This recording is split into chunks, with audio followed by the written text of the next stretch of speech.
Well done, acompanha Verpakovski, centra.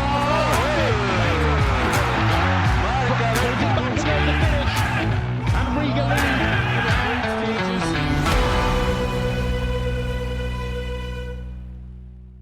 Welcome to the Latvian Football Podcast, where today we have a guest on the show, Guntars Indriksons. He's a fan of Latvian football and other sports as well, a fan of SC Valmiera, the current champions of Virslīga. I guess in Latvia, as far as I've seen, he's the biggest advocate and expert on stadiums and pitches with prior professional experience.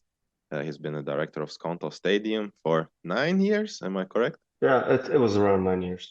And I think we're going to have a nice conversation about the national team, a bit about Virslīga and about the stadium topic as well, because that's quite a painful topic for us Latvian football fans. And this guy knows a lot about stadiums, so it should be a nice chat. So hello, Guntars. Hi. Thanks for inviting me. Of course, it will be interesting to have you on and hear your thoughts and everything. It was the introduction, all right? Anything to add? I'm a fan of Valmiera, yeah, that's true. I'm not involved in the club. Yeah, I've been a manager of the Skonto Stadium, which is now a national football stadium. And I've been working in Latvian FA for 6 years as well, responsible for the infrastructure. So maybe you can tell me a bit about your relation to football. How did you get into this sort of world, working in football, being a fan of football? I've been playing football since I was a kid, like we all did, because it was the simplest game to play. Two guys needed to take off the shirt and there's a goal, and you need a ball. I haven't played it professionally. I just played for the school and for myself. The next step basically was becoming a stadium manager of the Skonto. It was not my professional skills at that point. It was just that my uncle was the owner of the Skonto club and also the stadium. That's how I got involved in stadium and sports infrastructure. That's since 2001, so I've been involved in that for already 22 years. Okay, nice. And can you tell me why Valmiera? What's the relation to Valmiera? Why fan of them exactly? Valmiera is my hometown. I went to school in Valmiera. I was actually born in the town Svalka, but my school years were actually in Valmiera. And so all your life you've been fan of Valmiera, especially? No, not really. Up to this point, I'm already living in Riga more than I lived in Valmiera. Mm. I used to be a Skonto fan because relationship to the Skonto, and then at some point I kind of lost my club, which I supported because it went bankrupt, and yeah, then I didn't have any connection with the Riga clubs or anything. So there's this sentimentality or something, and local. Even though I live in Riga, but I still have warm feelings about Valmiera. So they entered. I started to support them at the last season of their when they played in first division. Yeah. So since that point, I've been supporting Valmiera. Yeah, I think it's a very likable club, especially since not even since they played in Virslīga before as well. Always been, I think, very very local. Yeah, it's one of the oldest clubs in Latvia. It's still a dispute. It's still a dispute. Is it Auda or is it Valmiera? Well, it shows that you still go to the Valmiera home games. I think every game, right? I have a goal this year not to miss any match. So I have to go to all the matches. So I still have eight to go. I haven't missed one. So last year I missed like 3 of them, but home and away as well. All of them. Respect. That's certainly that's a proper fan. And yeah, I think Valmiera fans are really nice. I even had a chance to go to the international matches. So recently I missed a friendly match because I found out about it on the match day. It was Valmiera against Metev. Yeah. Yeah, that doesn't count. that was during international break. They had friendly match. But still going a lot of games. So just shows a huge fan and should be very knowledgeable on the topic. And the first big topic of today, the national team. Some Valmiera players, of course, also playing in national team. more so even ex-Valmiera players. This is also an interesting topic right now because last week, I think last 2 weeks, we had two international games, the qualifier games for the Euro 2024. We played against Croatia away and Wales at home. And it was just two very painful games. Well, we on our podcast always talk about the international games, but so we're continuing on this trend. But I think this time we can talk less about the games themselves, but overall about the situation of the national team in the qualifiers, the team itself, the coach, everything. Maybe you can sort of sum up your recent feelings on the national team. The feelings, yeah, I kind of understand that we are not the top team. I kind of understand that we have, in a small country like Latvia, we have limited resources. But I expected, and a lot of fans expect more dedication to the game from the team, and that would be like the first. It's kind of disappointment, a bit of disappointment. Not about the result mainly, but mainly about the what we saw. Yeah, well, maybe I should say the results. We lost 5-0 to Croatia, 2-0 to Wales. The Croatia game is overall just, I think it's a write-off. It was never, we had never had any chance. They completely controlled the game. They seemed Croatia at like 50% of their abilities. It was just like it's not even like a friendly game. It's just a training to them. And it was just hopeless. But the Wales games probably want to talk about a bit more. I guess the first game we lost 1-0 away and did have some chances, so it wasn't like hopeless. Yeah, this time I think a lot of people did have some hope. I know I certainly did, especially when seeing the starting lineup against Croatia. It was like the usual one, a bit of a disappointing one. Against Wales, it was actually different, some changes. It was what people wanted to see, but the game had some chances, but it wasn't, just something wasn't really clicking. And yeah, I was there for the game. I don't know what's wrong, but something's just very wrong, and I can't even put my finger on it. Of course, there's the topic of coach DainisOut. Which side are you on, by the way, on that? I'm on the side that Dainis step down as a national team coach. I cannot evaluate his coaching style. Well, I'm not an expert on that. However, usually that is what happens in other teams. If the team performs badly, then there is a need for a change. Nobody can tell you that with the change of the coach, the team is going to play better, but certainly it's going to be different. It's not that Dainis is the team only, or he has arrived recently. He's with the team already for 4 years. He has been under 21 coach 6 years before that. So he knows all the players, and he has been with the players that are now in national team already for 10 years, I guess. So there should be some results or better results. And if he doesn't deliver, then there needs to be a change. We had previous two coaches changed after a year, or even after less than a year, because of bad performance. Yeah, I agree. I think it is time to go because the last two sort of cycles, the last qualifiers and Nations League were actually quite hopeful.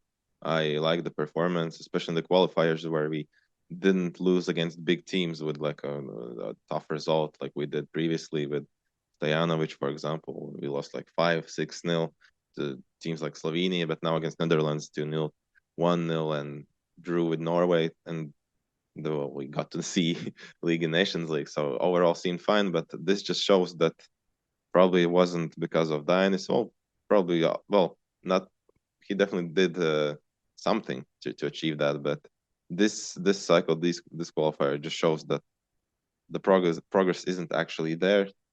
For me at least, I thought there would be. It wasn't. So yeah, I think it's time for a change.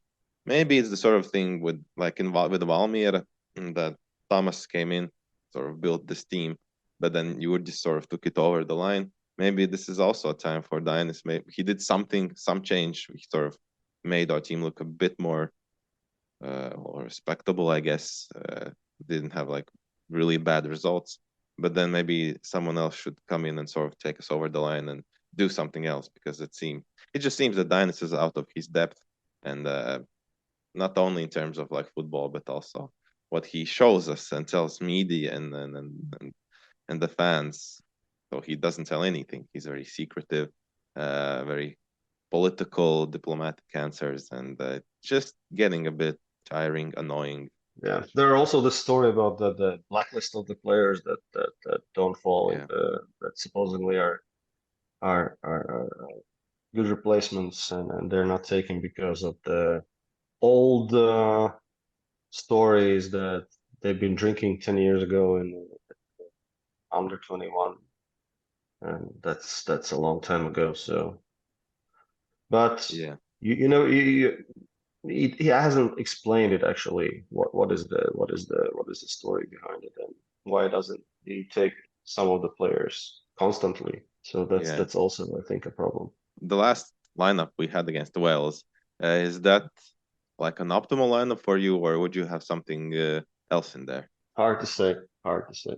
One thing is the lineup. The second thing is the substitutions, because Yeah, of if the course. play was not it was not running, then he could have made some changes. The same thing, because what we saw on the last minutes with the two changes, with the two substitutions, game kind of changed.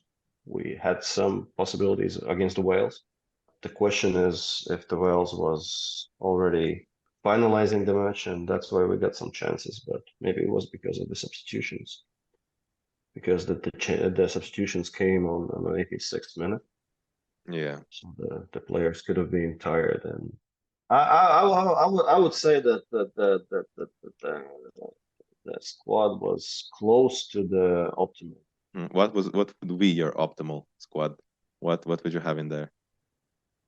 Well, besides Gutkovskis, who's injured, and let's say besides injured players, because it was nice to see Tsiganik's at left back finally, and also Rokins, and then change in the goalkeeper. I think was also deserved a chance again.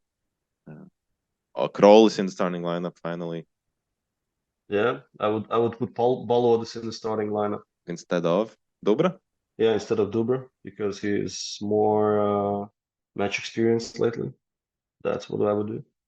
But okay, I'm not a coach. I hate to speculate on those things. I don't see them on a training, and I don't know their capabilities. That's not my expertise. So Yeah, of course, but I think it's fair that each of us can sort of give our, of course, biased opinion, but still we watch football, and because the results aren't really there, and the methods of the coach are quite, well, let's say, quite questionable. Well, we can definitely talk about, because there have been times, I think, where some obvious players haven't been included when they deserve the chance. I think Rollis has been unfairly treated. Of course, he doesn't get a lot of game time, but well, we know his talent. And even when he did have a lot of game time in Valmiera, he wouldn't start. Uldrichis would always start. It seems that it's impossible to bench Uldrichis. Not really a big fan of that. yeah, and he was always coming in on like last 5 minutes. So it's hard to get into the game in the last 5 minutes. Okay, I believe. Yeah, and as you mentioned about the subs, it's also a running theme with Dainis making very light subs. He only made two this game in the 86th minute, as you said, and it's also just I think it's so obvious that it's not the right thing to do. A lot of players were already tired. We needed something new, something different. And even when he does make these subs, it's so late in the game, and it's always the players who've always been subbed on. He doesn't really try anything new. He doesn't put on looking at the squads. Well, the obviously Connect sometimes always comes on, doesn't really play a lot that I don't understand. Put Tonishevs on. Tonishevs has been playing a lot, playing good. Give Zelenkos a chance. Savelyevs, I think, has been very good. Doesn't really get any game time, while Tobers, who's center back for his club, plays in AMSIS, who's playing in Norwegian second division, and he's not playing bad, but not showing anything amazing as well. It's just I don't understand the changes, and I think that's the same with pretty much everyone. I think who's a fan of the national team. Yeah, and then somebody was complaining that he changed it. He changed also Not the lineups, but tactics on against Croatia. Playing, but usually he plays 4-4-2 and then changed it. And the players were not kind of used to it. Yeah, this is just overall very weird, But and I think but that's what others are saying. That's what I'm listening on from others. I'm not. of course. I'm not. I'm not I really, when I watch the game, I really don't follow the tactics. I Yeah, just follow no, the specifications and all those things. oh, that's fair enough. Yeah, maybe if the listeners are listening and who don't really follow the Latvian team are thinking, well, is that really that bad? Whatever. I'd say that when you look at like proper Latvian fans, Latvian football fans, I don't think anyone at this point would still be Dionysin. I think everyone is DainisOut. It's it's not only because of the performances, but also because of the whole let's say the way that he got into the national team, got to be the coach, and he sort of infiltrated in the Latvian Football Federation. It seems so very questionable overall. A lot of people don't think it's right.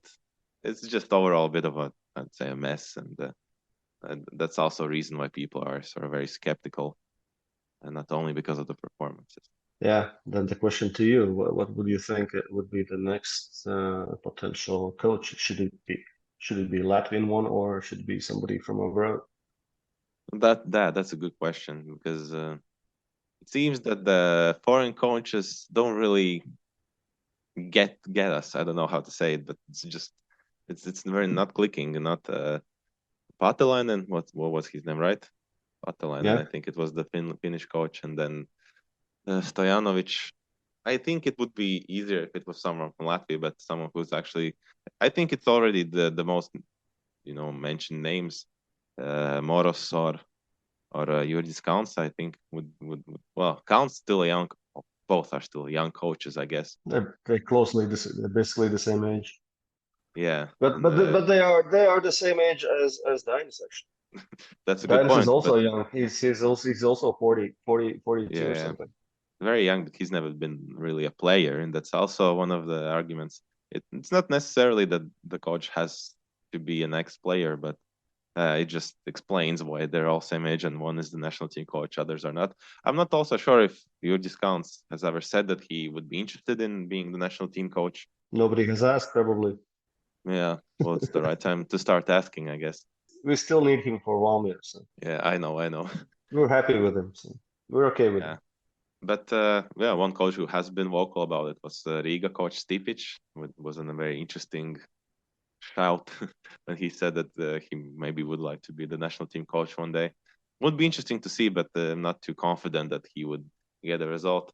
I think overall Moros would be a good one. I think he's experienced a lot of big games, and he seems In terms of Stipic, he's been here for 2 years already. Yeah, yeah it's yeah the yeah. second year, so he already knows That's some true. Yeah, exactly. some skills of the locally playing players that constitutes the most of our national team. Or those that left, including Krollis and Janssens and all those, that he also knows their qualities. Yeah, exactly. And he's also a very passionate coach, which can be a Looks like it. Looks like it. yeah, could be a pro and a con as well because even he in his he is also very media centric. He likes to answer questions, but he also I think he often contradicts what he says from time to time, and I don't know how that would go in the national team because that's pretty much what Dines is doing right now. But in terms of coaching, it would be interesting. But yeah, I'm not sure. But I think we should give another Latvian a chance. Or maybe Thomas. I don't know. With this situation, I feel that there's one problem with Thomas. He might be a good coach or something, but everybody, a lot of people will kind of have objection about his choice of language. Yeah, yeah, true. That could make locally a problem. I think what could be realistic is I think Moras has been with RFS a very long time, and I think RFS themselves could do with a change. And if they do a change in the coach, I think Moras would be a nice pick for the national team. That's, I guess, my best, At least a change. at least a change. Yeah, that's But just DainisOut, I guess. That's that's all you need at the moment. But another question is, when you look at the national team, if you were in place of Dainis, I know you're not an expert anything, but for you, would it be what's the like the idea of the national team? Should it be the best players, the players that play most, or the best team? So not necessarily the best players, like in this case, Jagodinskis doesn't fit the I don't know the dressing room, whatever, or is it about the coach? Like, what's your overall idea of what do you think is the right thing to do with the national team? I think that any national team, either if it's a football or basketball or ice hockey, whatever, the best possible players have to play them. That's always like that. The question is if he's good and he's sitting on a bench, or there's somebody that's probably has probably less qualities, but he's constantly playing. That's why the coach has few days before the matches to test them, to see them how they perform, and that's his decision. That's totally a coach's decision. You also mentioned Krollis. He's a talented young player, but now he just went to the A series and they dropped out of the A series, and is not a startup player. He comes for the substitutions, and the question is, so he's not playing on daily basis. So should we let them in or no? I don't know. And from a fan's perspective, is like being a fan and supporting the team over anything. Well, basically, what I'm saying is, if Dainis stays for another cycle, another like 2 years, for example, would you still go to the games and support the national team? Yeah, it's two different things. It's two completely different things. One is team, and the second is a coach. So if the coach is not going to go away and he's still not going to perform in those next 2 years, then most likely fans will ask him to leave on every match. They will be on a match, but they will ask him to leave. Then if it's going to be completely bad, if he's not going to leave, then probably at some point, but it's not going to mean not going to the matches. Most likely all of the fans will kind of agree not to go to the match, just to express the attitude to the situation. But generally, I think that you should go and support the team. It's not the coach. It's a team. It's your national team. It's the players, and you have to support them. Well, I definitely agree. I would, regardless, always still support the team and watch the games. But yeah, it just gets a bit frustrating.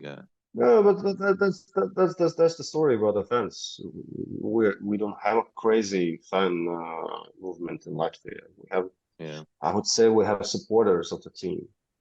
I wouldn't call myself a crazy Valmiera fan or a crazy national team fan. I would call myself a little louder supporter, but not a crazy fan. I think for Latvia standards, you would be sort of a crazy fan because we don't have that at all in Latvia, you know. But you were the drummer, right, in the stands Yeah, for Valmiera. So that's yeah. already more than the average fan supporter does. So I think for Latvia standards, you don't need to be too humble, I'd say. No, but still, what I was trying to say that it's always easy to support a team when they're winning, and everybody's happy, everybody's supporting. But the team actually needs more support when they're losing. When they have poor results, they need more support. Okay, at some point you have to tell them that you are not happy with it, and that's what fans did with national team coach on the previous match. They asked him publicly or loudly to leave, but on the other hand, you still have to support the team. We were losing, but okay, we have to support them. By asking the coach to leave, the team also understood that we are not happy with it, even though we support it. So that's also a signal to them. I think the support should always be there. It is the national team. It's not a club. It is a different sort of thing. And Same thing goes with the club. It's easy to be it's nice to be a fan of the champions when the team is winning. that's like usual in a common thing in Latvia. When somebody is winning, then everybody supports it. Like recent results of national Latvia basketball team or ice hockey team. Everybody now is kind of supporting. So if you look at the national ice hockey team matches, they had friendly matches.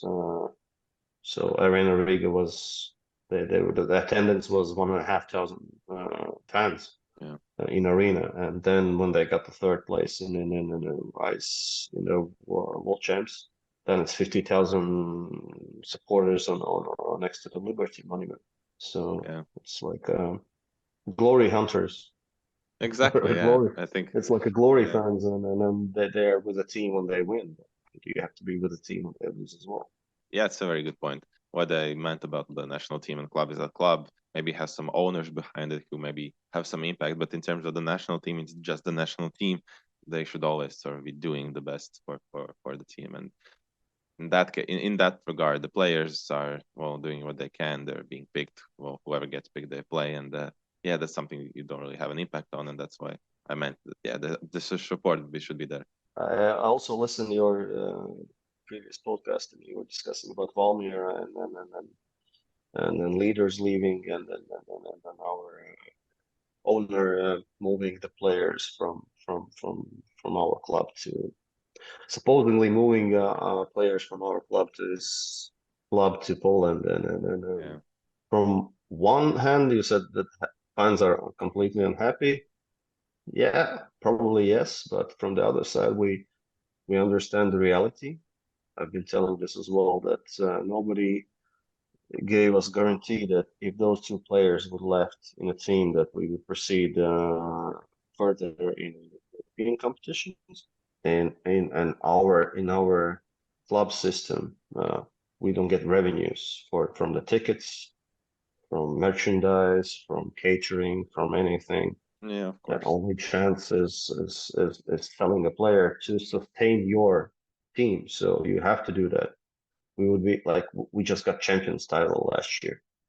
We sold eight of our players of the starting lineup. Yeah, yeah, So I should be completely against the owner, but I understand that you have to pay the bills. yeah, Uh, the owner and the club has already announced 3 years ago that that's their concept, to play yeah, with a young team, to improve their performance and to give them further in top division in higher leagues. I kind of understand that. I don't see a disaster that Valmiera is now competing for the third place. If the team would be in a last place this year, then this would be a disaster. yeah. Well, that's fair enough. Yeah, but what I meant most is in terms of Valmiera, it's understandable about Kroll, Yokota, the selling players, but like the what happened this summer, for example, I think Kapic is a good example. Came in, played 2 or 3 games, and then just went. And in that sense, it's a weird strategy, and I hope that That was probably that was a plan. What I saw, he made a good impact on the team. He was yeah, we have a lot of young players in our team, and this was this mature, experienced guy who came in the team, and he kind of got this whole team together at that point. yeah. I just hope that Valmiera is being treated fairly in financially in all of these maneuvers. As long as that's happening, then of course it's fine, and I get it.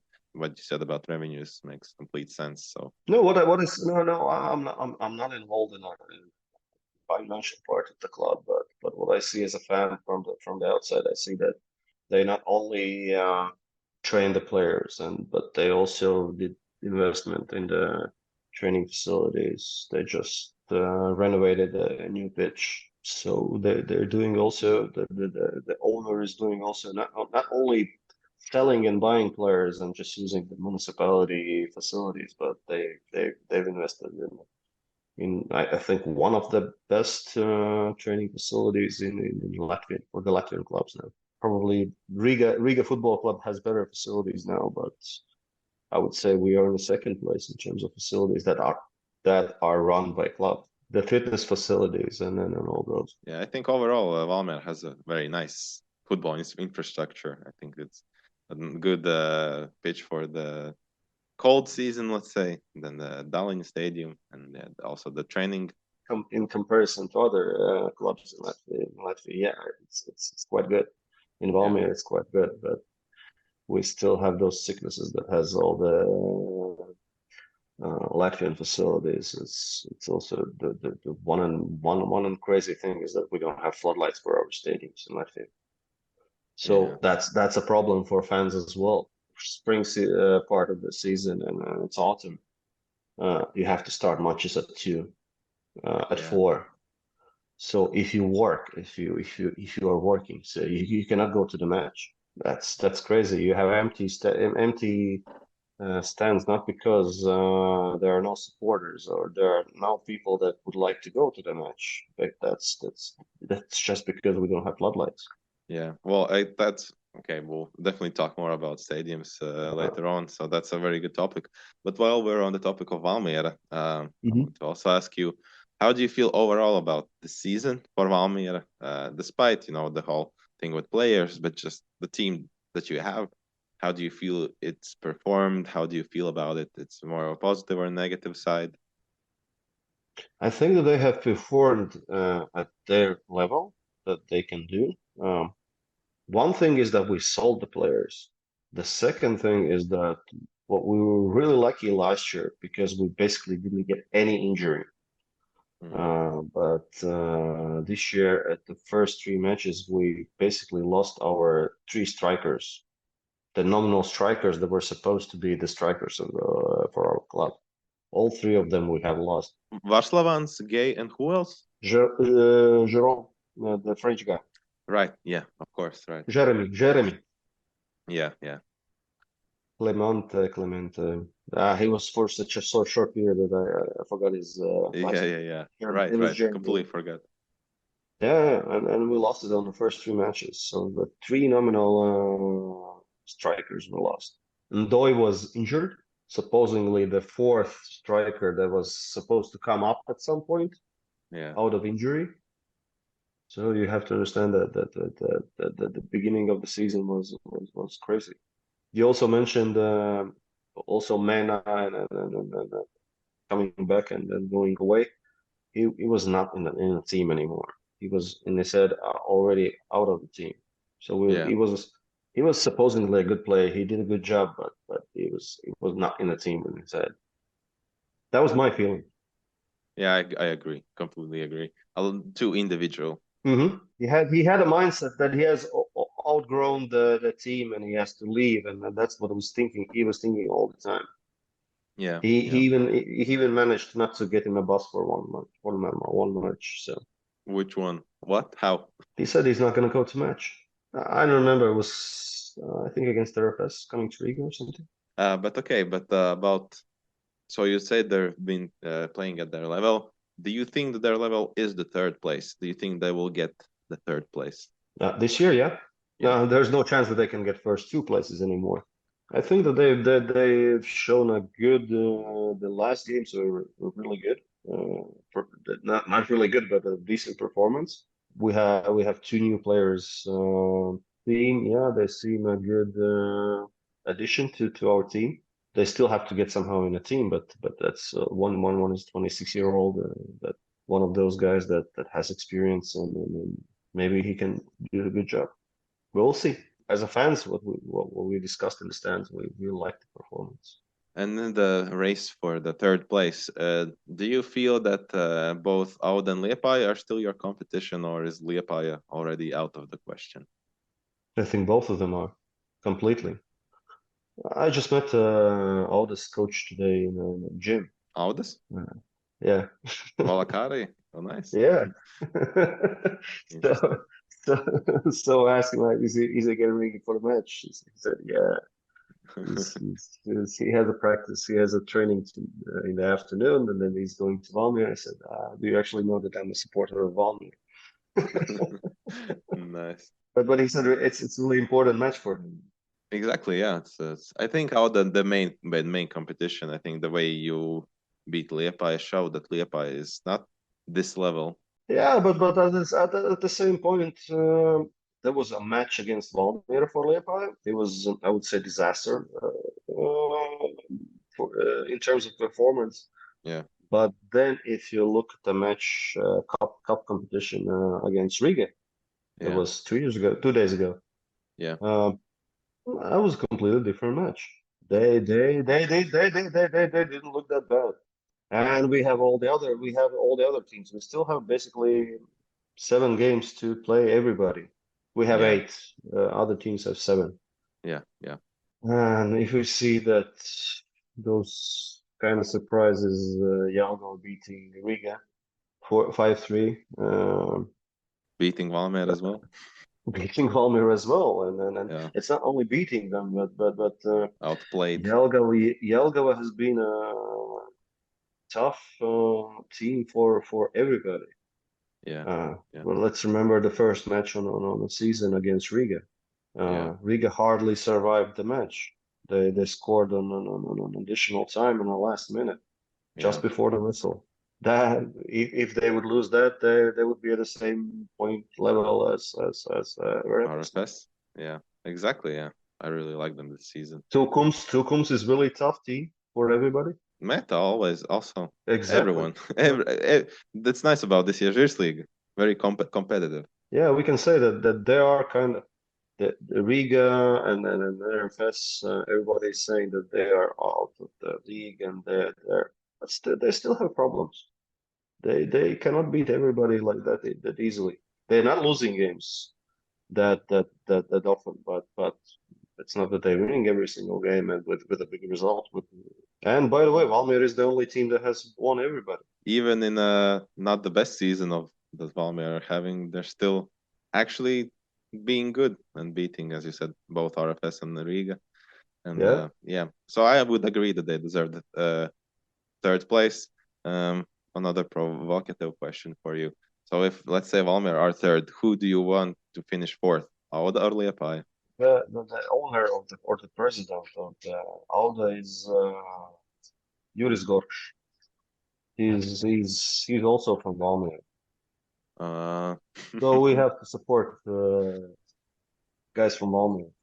And nice way to sort of find a reason. I see. That's a good answer. From the other hand, Thomas has been our coach, and we don't have anything against him as well. We would be happy for him to proceed as well. But from what I see in the matches, this year I like how Auda plays. So most likely I will give a preference to Auda. Yeah, me too. They've been playing nice football this season. A lot of passing, and it's just But let's see. There's only 3-point difference for our 3 clubs. Yeah, it's nice. The nice table this season. The 2 top dogs. Then there's the fight for the European spots for the 3 teams, and well, Supernova is just the only one that's already down. But even 9th, 6th place. It's 9th, 8th, 7th place. There are heavy competition as well. 3 teams as well, heavily competing, not to get in relegation playoffs. Yeah, exactly. So very interesting season. So I think we've discussed this league, discussed the national team, and now I think it's a good time to move on to your main topic of expertise, the topic about stadiums, pitches, and I think we're just going to talk about overall about the situation of stadiums in Latvia and also, of course, the national stadium, the big one. Also, another painful question that's been just bugging the Latvian football fans for years. For 30 years. Exactly, it's bad. And I think we can start with quickly moving back to we were talking about supporting the Valmiera and the national team. Well, interestingly enough, both have played in Skonto Stadium this season. Valmiera in the Conference League qualifiers, and as of now, Skonto Stadium is the main stadium in Latvia, the national stadium. And the last game against Wales, I think it's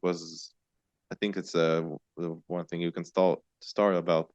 about the fact that even though you were in Latvia and the Latvian national team stadium, it seems that you might as well be in Wales.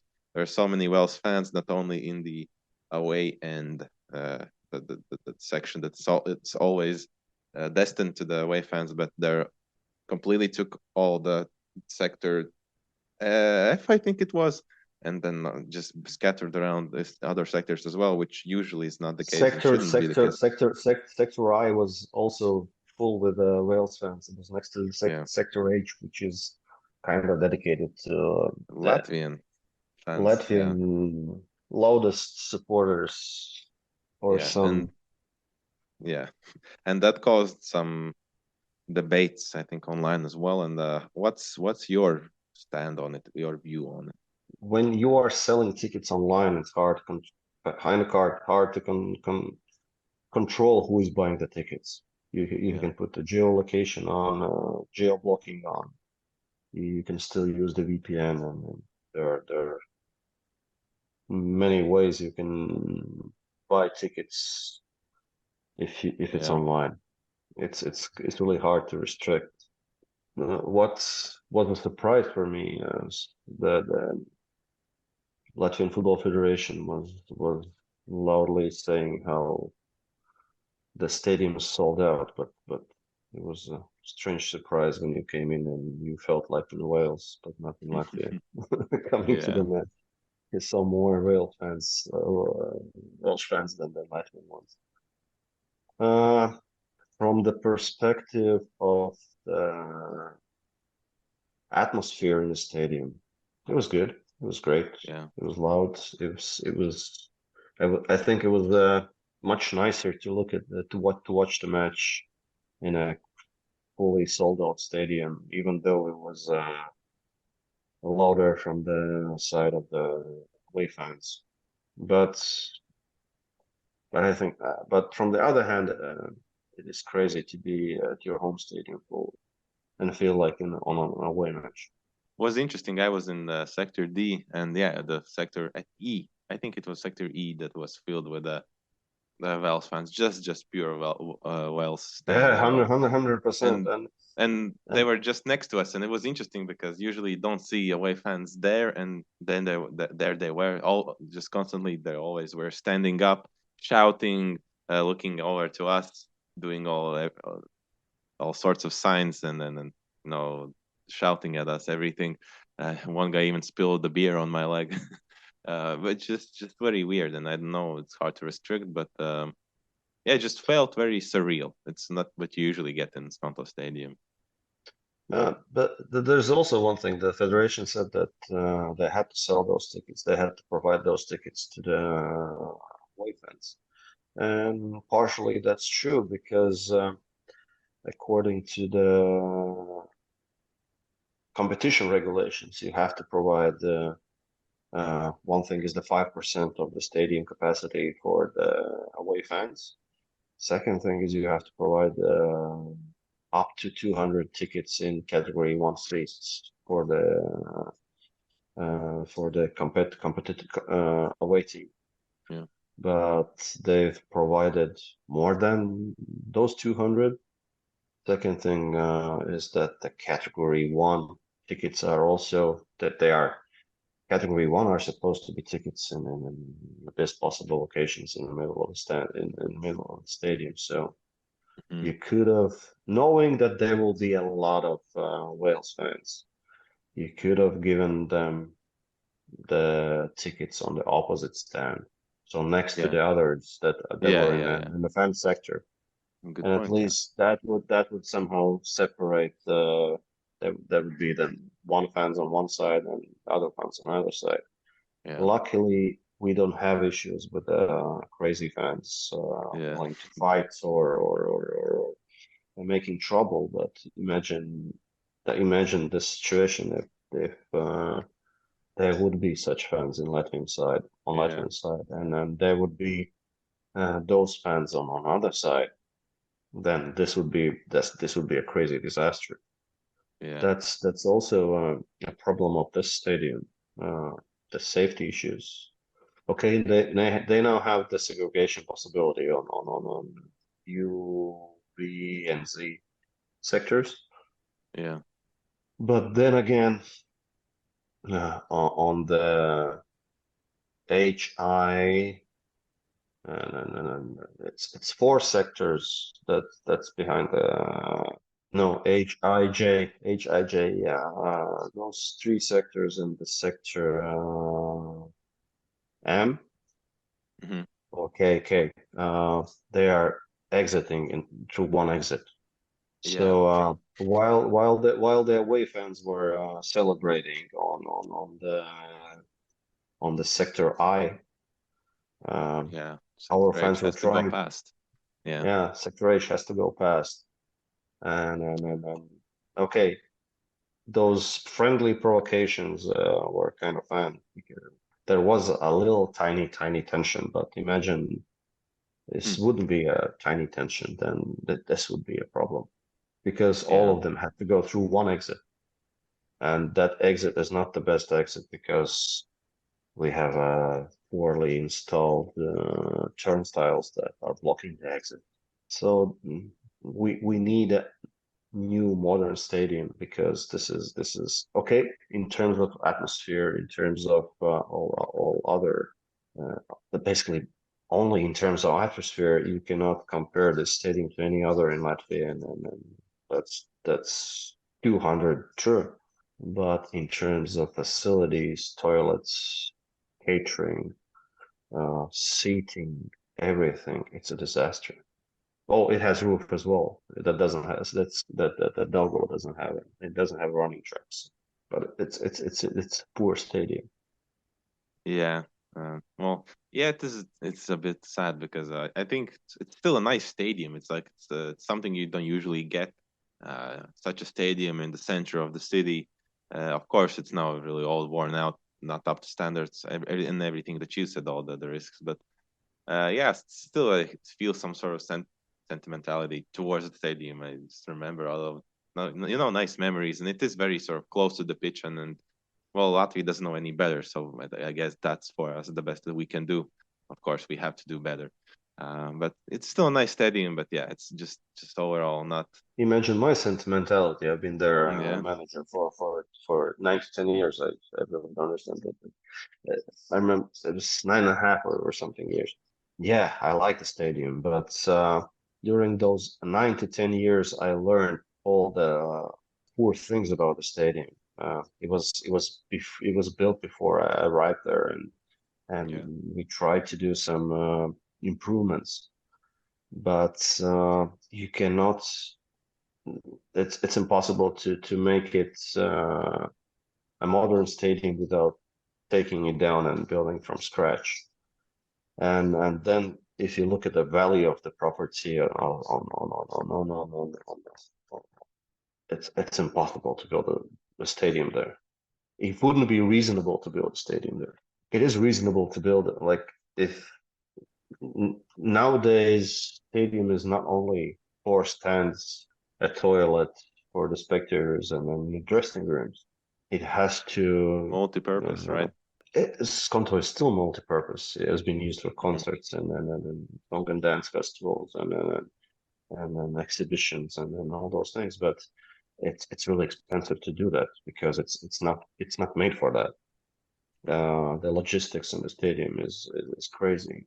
It's Yeah, it's for organizing it's matches. It's just a disaster. Like you like a fan or supporter that comes to the stadium, you you don't cannot see imagine it. the setbacks. Yeah, And yeah, you don't see the organizational problems in the stadium, security issues, media issues, dressing rooms. Like when we played just recently as Valmiera in conference league, hmm, our team had to be we were placed in two small tiny dressing rooms. It's that the team was not even in one dressing room.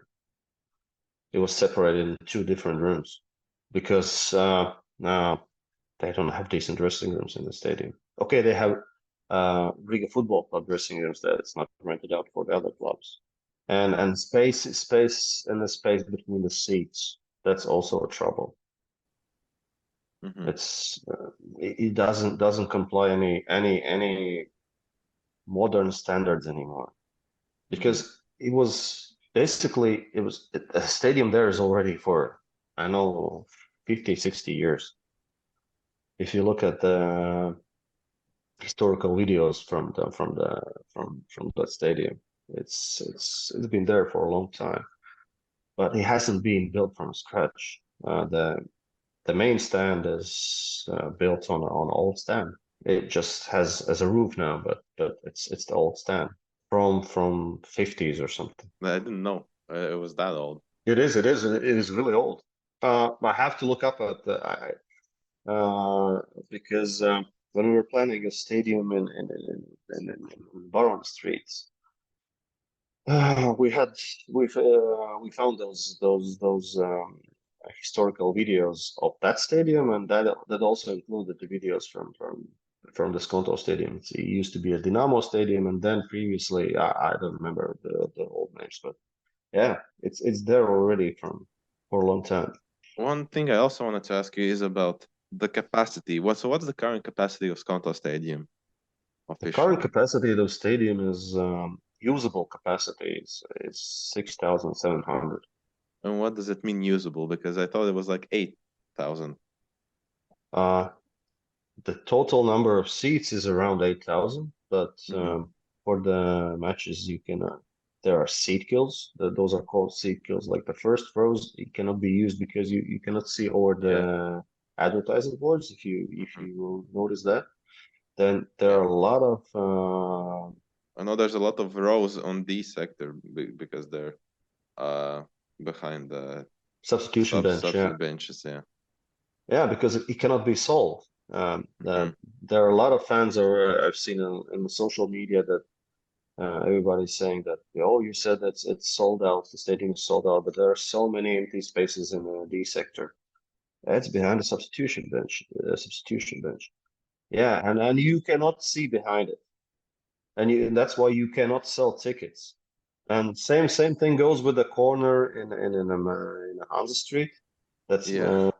next to the J sector, because you don't see behind the floodlight post. You don't see the match, and those are And seat kills, and you cannot sell those tickets. does it really amount up to like 1,000 seats? Yeah, Mm. one there, one there. It's Mm. Sums up. Okay. it That's sums up a interesting. Yeah. lot. It used to be. It has never been a 10,000 seater. It has been a 9,600, I guess, if I Hmm. remember right from the heart. When we had this The scaffolding stand at the end of the stadium, which is now empty.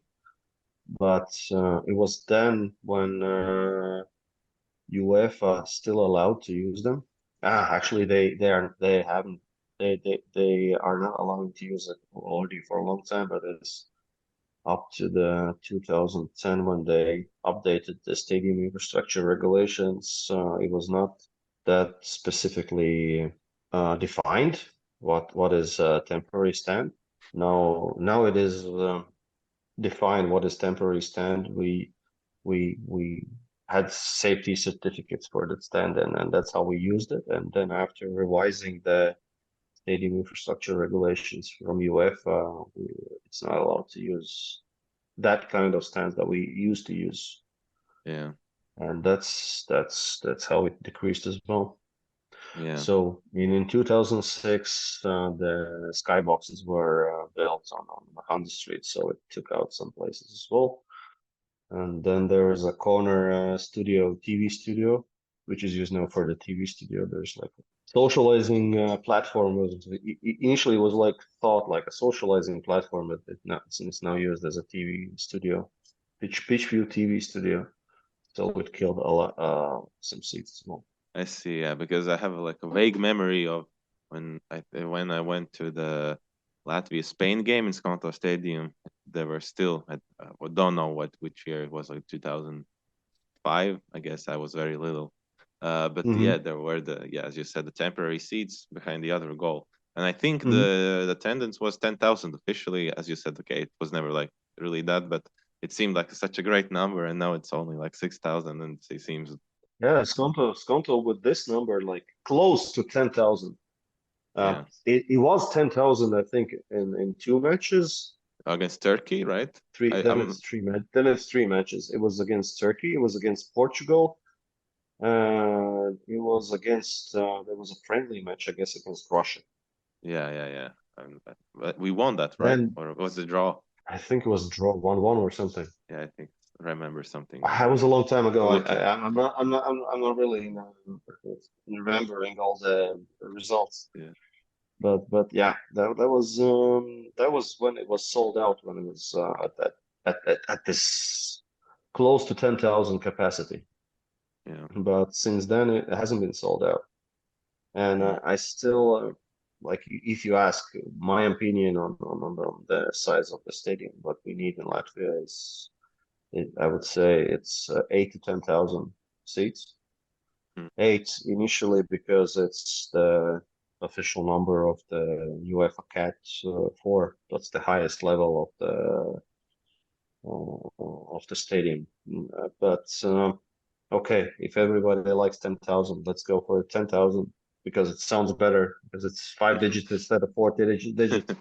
Yeah. But I always say that it's better to have more sold outs than empty seats, and it's better that you have to fight sometimes for the ticket than you always know that you can buy it on the last minute.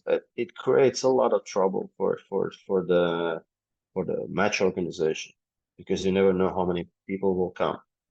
You have to organize catering, you have to organize security, you have to do all those things just to organize the match. We had experienced that there was lack of beer or lack of food because nobody thought that it's going to be that many fans coming. But then, from the other hand, we had too many sales points, and then the catering companies, they usually buy a lot of stuff in advance. Yeah, it's an interesting one because as you know, just from my passionate opinion, I feel like we should have a larger stadium. I've never said anything like 20K or anything. For me, I think 10,000 very optimal.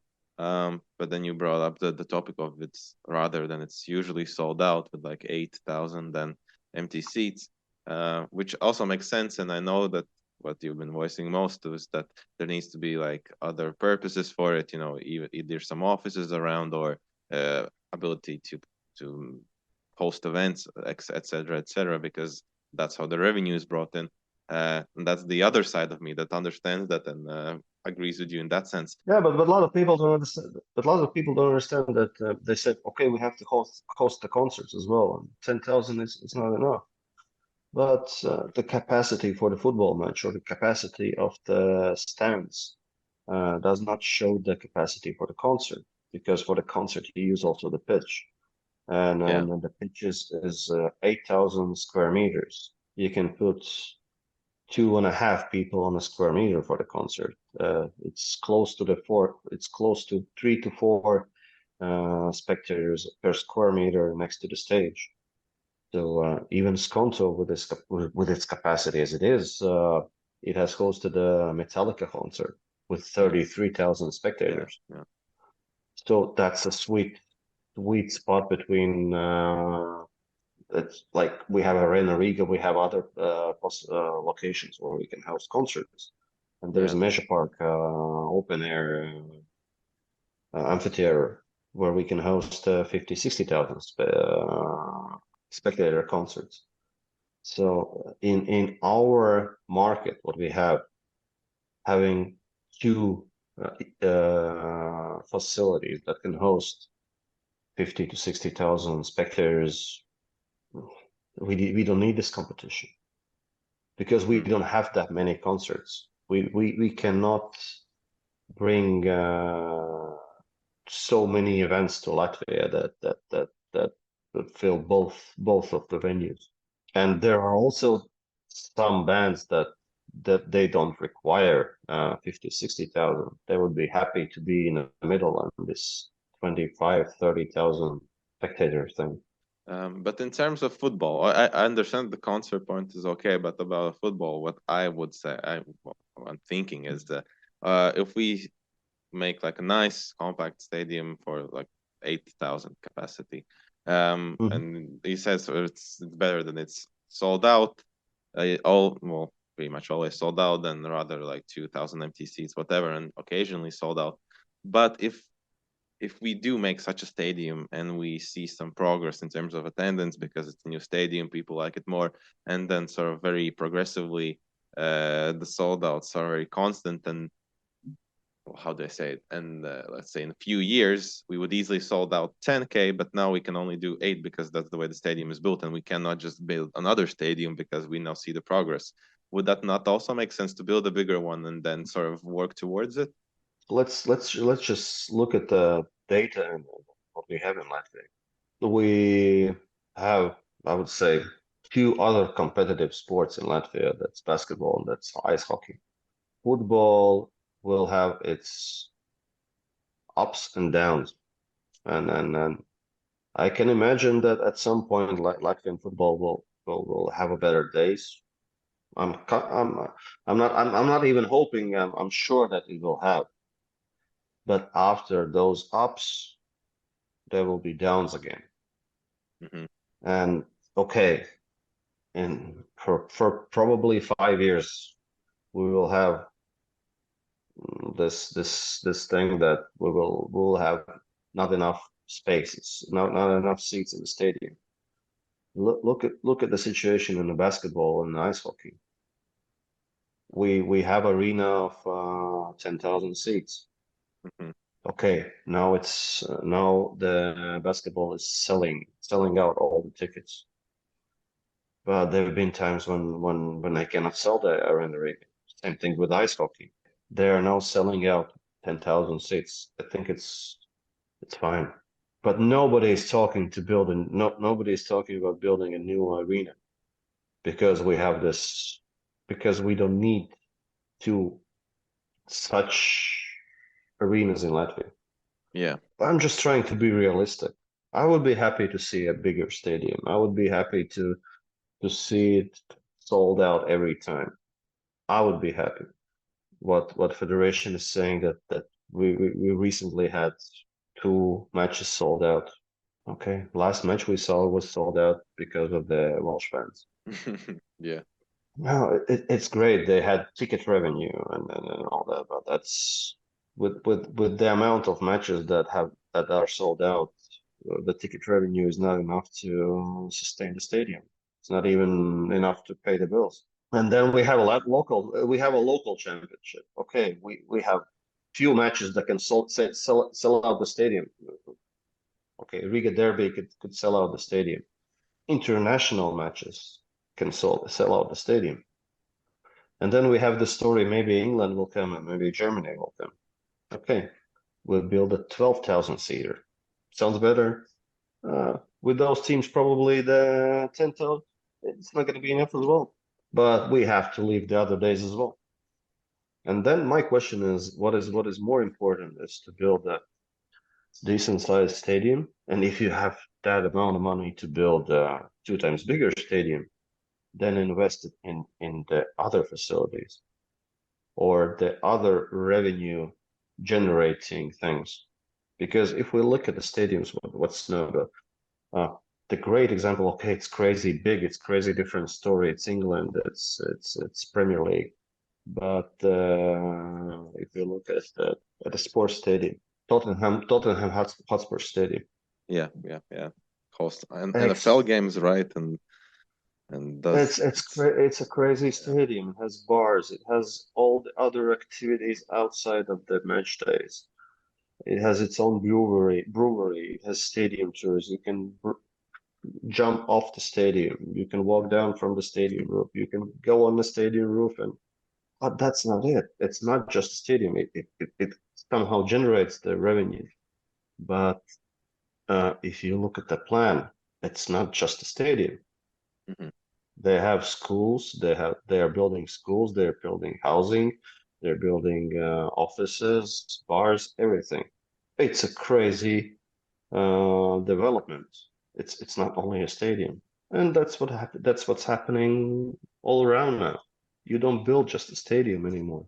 Yeah. Because and the recent story that there is an investor from Dubai that would invest in the stadium. Yeah, nice announcement, impressive announcement from one hand. Sounds good. Would be happy that it would work out. But I cannot imagine a businessman that would just come and just for the love of the football. And I haven't seen the love of the football. I haven't seen any stadiums in his portfolio, like a Seoul stadiums in his portfolio. Okay, I had a chance to go to Dubai this year, and I've seen MR. I've seen that there's MR on every corner of Dubai. Burj Khalifa, Yeah. Dubai Mall, everything. He's supposedly, if not the biggest real estate developer in the world, then one of, like, sole developer. They have a crazy portfolio. So I cannot imagine him just wishing to build a stadium for Latvia. So you have to somehow get return on your investment. Yeah. And there is no chance that you can get saying that we will make concerts and then the football matches and then we will have a return on investment. No chance. Yeah. Then it has to be something like it is in a smaller scale, but like it is in Tottenham Hotspur case. When it's a pretty big territory, it's a stadium and then supporting infrastructure or other investment. Same thing happened with the Arena Riga in Latvia. So Merckx got the chance to build the Arena Riga and all Skansta region. You see the Skansa's buildings, they are on the land plot that was given to them. So that's how they got their investment back. But our knowing our political story and how bureaucratic we are, it's I doubt that it will go that easy if it will go, even if it will go. So it's now introduction, but we haven't seen any announcements from himself. We've seen that introduction that he met with the city council, he met with the Minister of Finance. They introduced each other to and just asked if Riga is still interested, and that was the announcement. It's a big announcement, but I would be really reserved with it at this point. Yeah, it overall feels weird, even the possibility of having the Arab money in Latvian football. It just seems so.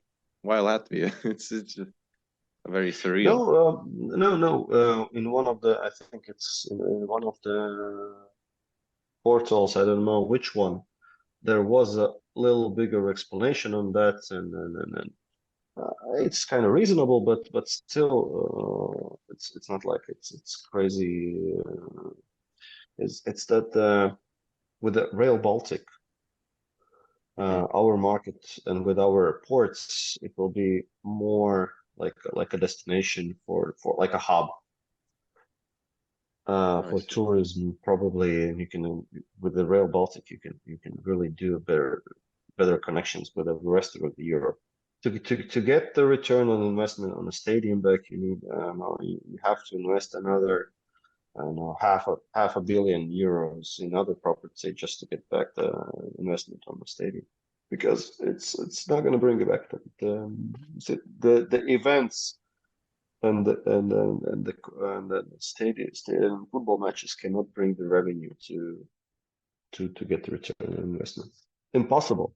I completely understand that, but just purely as a fact, you see our money in England and many places, but yeah, in Latvia it's just something new, but definitely not against it. If it does come No, through, completely. yeah, I'm not against it. I would be happy to see the stadium, finally see the stadium in Latvia, yeah, 100%. But I'm still the announcements after those announcements, I'm still reserved about the possibility that's going to happen.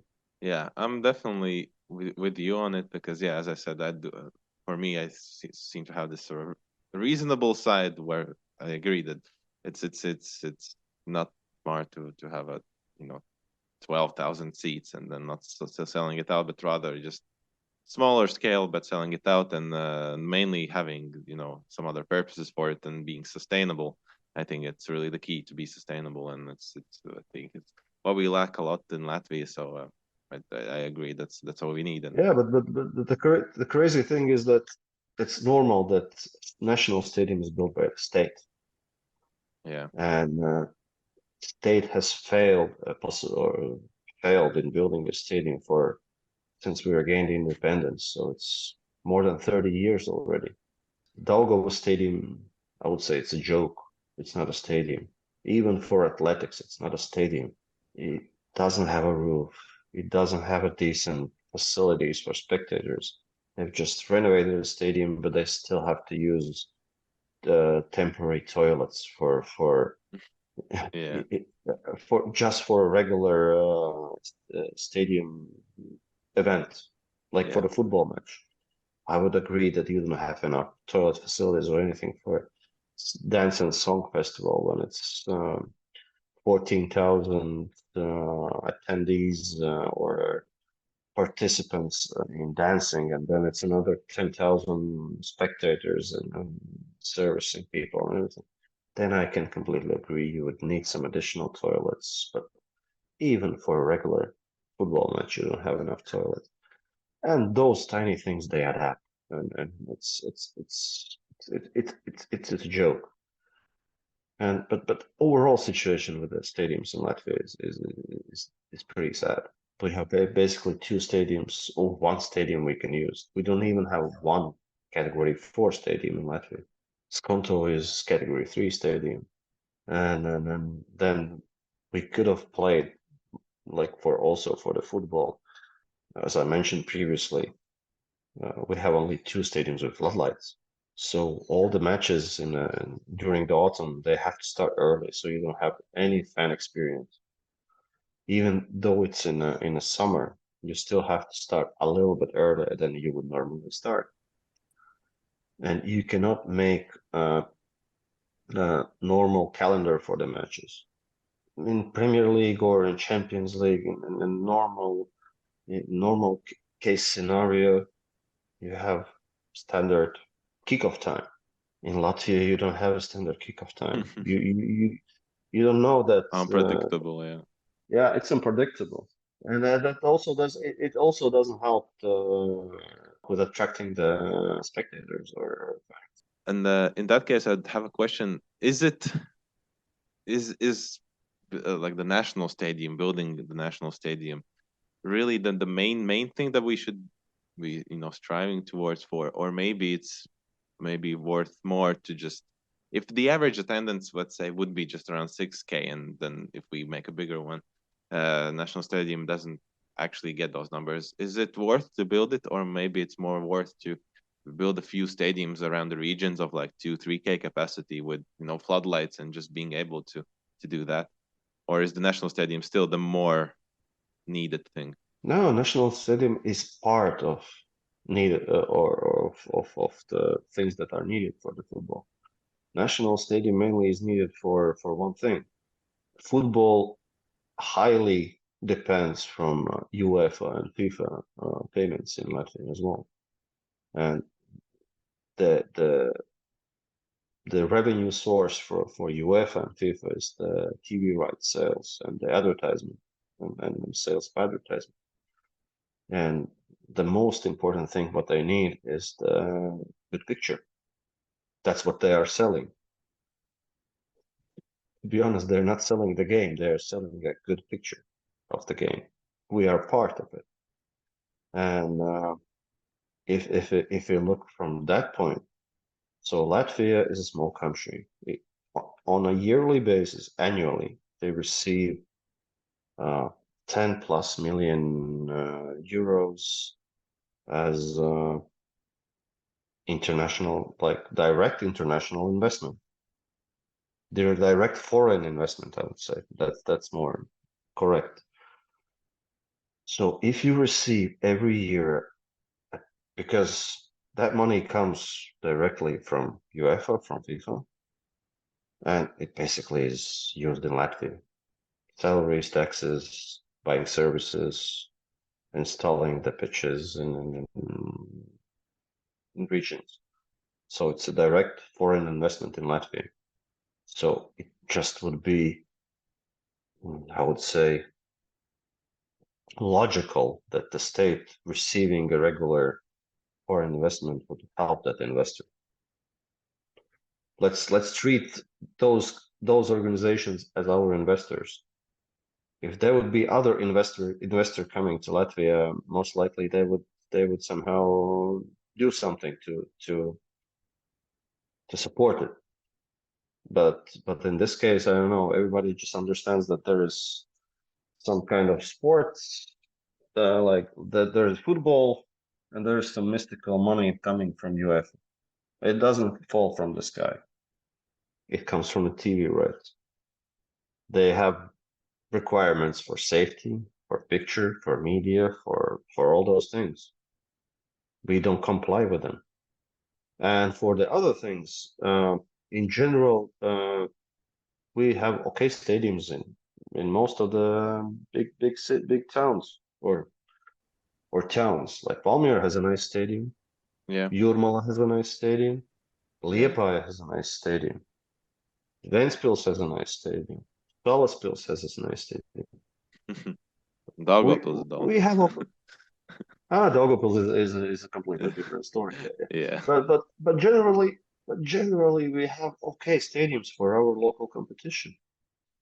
The lack there are some setbacks in the stadiums, and I completely understand why municipalities like Valmiera and Ventspils and Jūrmala, they're building stadiums with running tracks. That's normal for the we don't have that big of attendance or that big of an interest for a sole sports like football that you have to build a specifically built stadium for football. Or that's but what we lack is only one thing. Not only one thing, but mainly one thing is the floodlights, and that's always left behind. Always. Why is that? Because it's cost, and usually there's when you build a stadium, there's usually increase of the cost, and then either you have to add the money for the stadium, or you have to say no to something. Yeah. Usually those are the floodlights. But then again, in like the cost of the floodlights in let's take the last example is Darling Stadium. That's in Valmiera. So the cost of the project, the total cost of the project was more than 26 million. The cost of the floodlights was around $1 million. So adding another million to already 26 million spent would be a reasonable increase of the cost. Because it's not only the football. They're saying that they want to have international competitions for athletics. They have President's Cup in athletics in Valmiera. All those events that they would be happy to host in Valmiera, they're not good without floodlights. Same thing with a conference league. Luckily, Daugava Stadium was out of business this year because of National Song and Dance contest. That's why we kind of managed to convince UEFA that we will play in Valmiera. Yeah. Otherwise, we would play in Daugava. And it would be. Yeah, and and as I said, it's not only the international competitions. It's also our local competition. I have to go to Valmiera from Riga to my hometown, supposedly home matches. So imagine the match starts at 4. What time I have to leave Riga? 2 o'clock. Same thing with others. Even those that live in Valmiera usually come to the second half of the match. Yeah. Because they still have to get from the work to the stadium. But that's why I'm saying it's a bit interesting because they're not willing to make these additional costs, but they're sort of shooting themselves in the foot because that decreases the attraction, the attendance. But as we discussed, the revenue from tickets is not really there's another additional revenue possibilities, like same thing for Latvian Football Federation. They could host. Okay, they cannot host Euro finals. No chance. We're not going to build a 40,000 stadium in Latvia just to host yeah. Euro finals. But there are a lot of competitions, under 21, under 19, under 17. But you need at least 4 stadiums that are category 2. That's category 2 means floodlights. And we generally we have this. Like Ventspils would be a reasonable place because they also have training grounds there besides the stadium. Liepa is the same thing. Jurmo, Valmiera, Riga. You could easily host also those competitions, but you need floodlights. Well, football from this perspective is basically one of those sports that don't require any licensing. They don't have to pay for any licenses to host those. UEFA pays to organize those competitions, so that's that the state, the municipality gets the revenue. If you look at the basketball or other or technical competitions like rally, you have to pay license fees. For example, the state just gave 10 million to organize the basketball championship in Latvia. In this case, it would be at least one-time investment to get a constant possibility to host competitions. You see, that's why it's overall such a painful topic because really the right thing is not done. What should have been done and what could have actually benefited all sides. And and that's why, well, I guess why we are where we are. No proper national stadium, worn out Skonto only, which of course still we have to love it, but it is what it is. Yeah, but somehow in our state, you can build something, or again, it's like what I said. It's when you have results, when you are at the top, then somehow everybody is happy to provide you something. Like as I said, glory hunters. But in order to get something, you should do some investment as well sometimes. And that's what our state doesn't understand. The policy of developing sports in Latvia in general is problematic. That's a long topic. I could discuss it a lot. Of course, For hours. I know.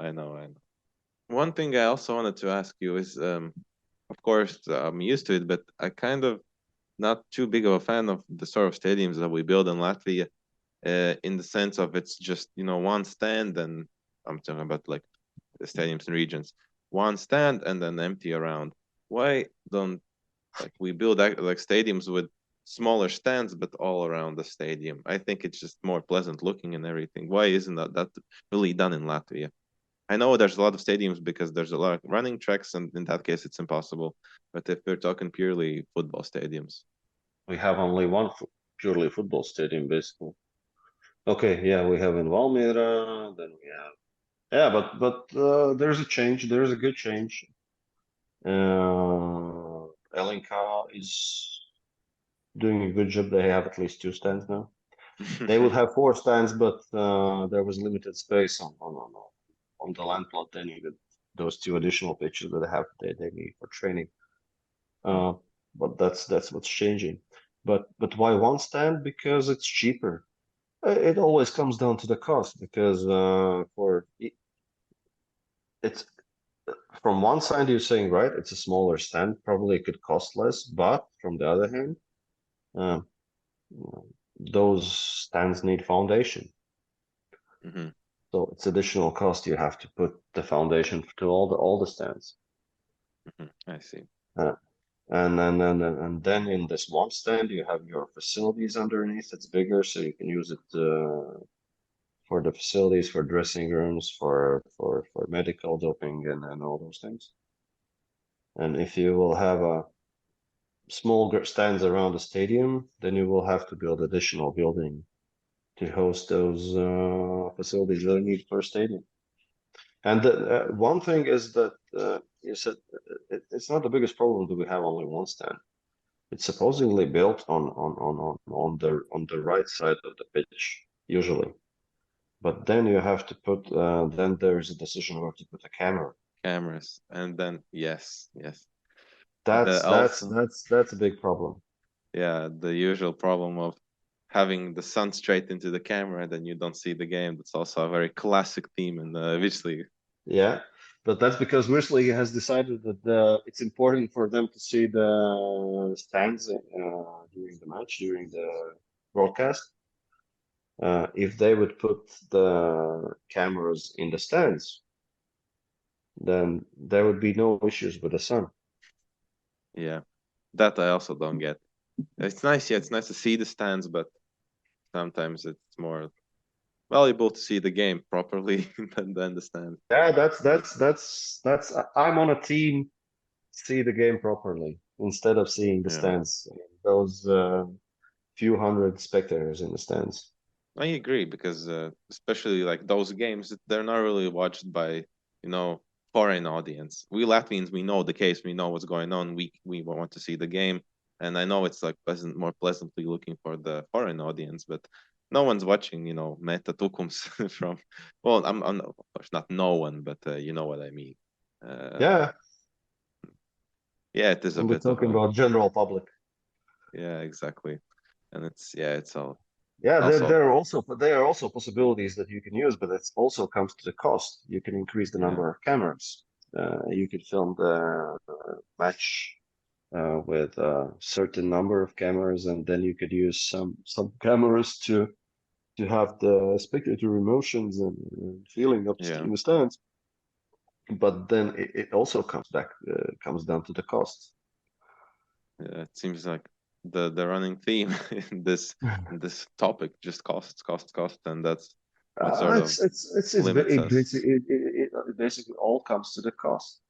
Yeah, it does. That's Whether life. you want it or not, it comes to the cost. And that's life. Yeah, no one wants to pay more if you can pay less. That's Yeah, but we have to somehow live with the fact that our market is as big as it is, and we have to live with the fact that football is not the only sports in Latvia. yeah.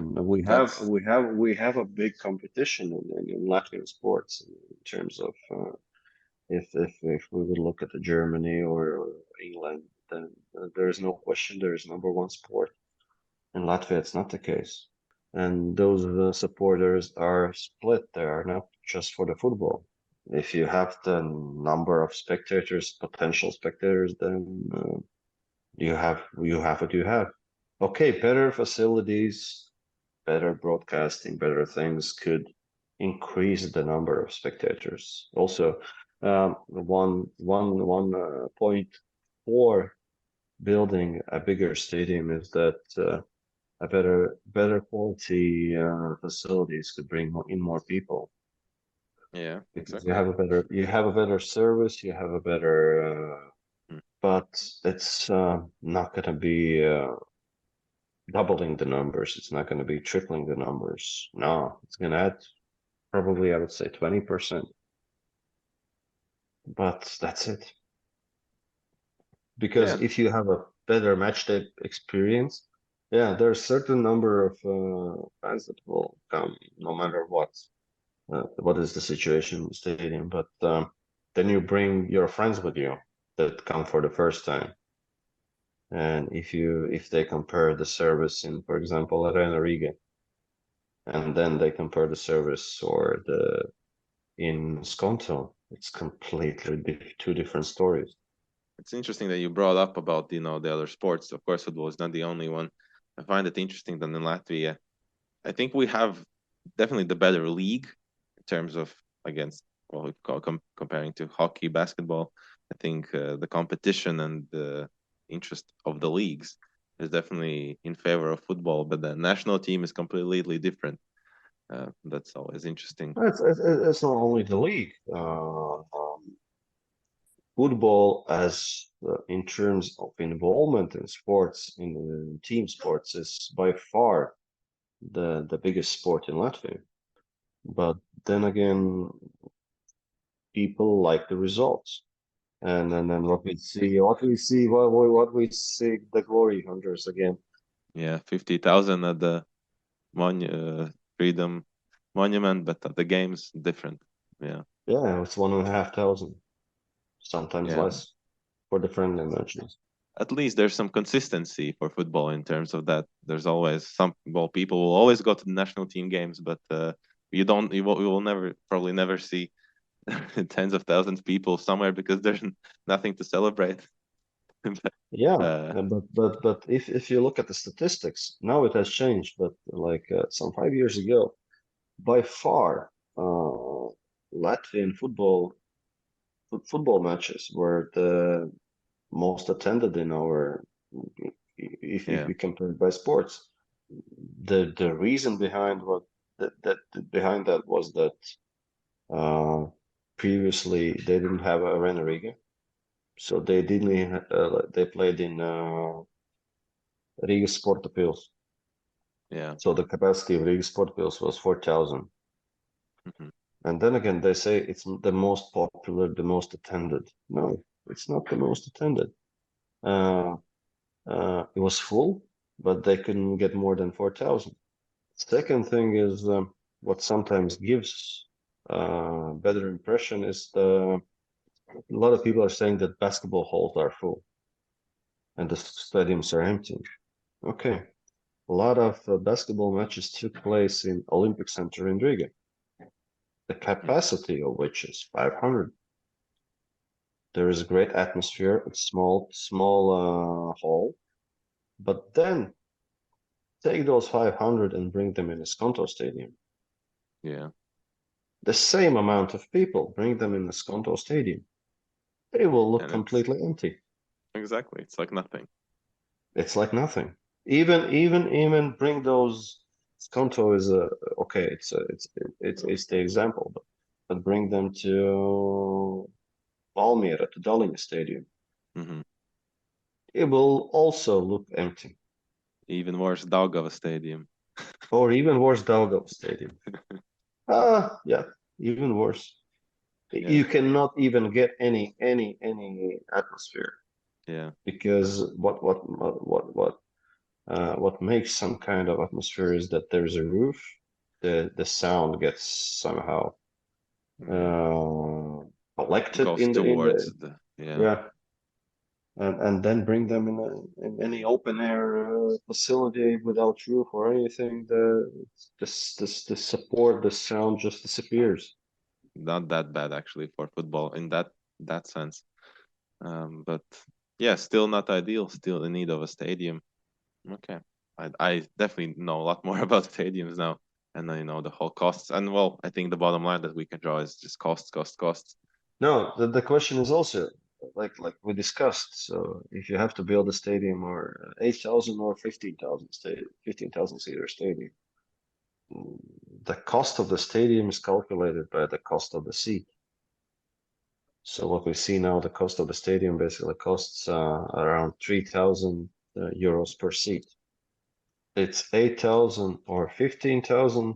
Let's make it easier to calculate. 8,000, 18,000. It's 30 million difference. Huge difference. Huge. So I would say it's rather more. It's more valuable to make a modern stadium with more possible usage on non-match days, outside of the match days, uh, just to sustain it, just to make it more comfortable, because you can use the same money to make it a, a, a bigger stadium with less comfort, or a smaller stadium with more comfort for the spectators. That each thing costs like bigger gaps, bigger gaps between rows also cost money. So you can make simply for the same money a bigger or smaller stadium, make it more or less comfortable. I'm always in favor of smaller but more comfortable stadium that has a chance to be sold out more often. As in economics, as in economics, supply and demand. Yeah, well, exactly. The good old formula. Yeah, I agree. It has to be sustainable, and it's better to have a good experience rather than being at the full capacity but not really enjoying it, and it's just a one-time thing. But you need to bring the people back, and I think that's what could do it. And well, hopefully we get it one day, Yeah, someday. Dogo Stadium is basically twice the size of the Skonto Stadium now. Yeah, but no atmosphere, no quality, no experience, and interest. It's almost like, for a reference, if you build a stadium but you also need something else around it to sort of keep the revenue. It's the same with PPK. They have the football team, but there's still the community, people going to the games, and it's not only the team. Well, it didn't even start as a team, and yeah, it's nice that there's a community, and I agree. It definitely piqued my interest in football more again, and I think it's the same for many people, and yeah, it's just different. We're going a different route, and I think it's a very very good thing that happened.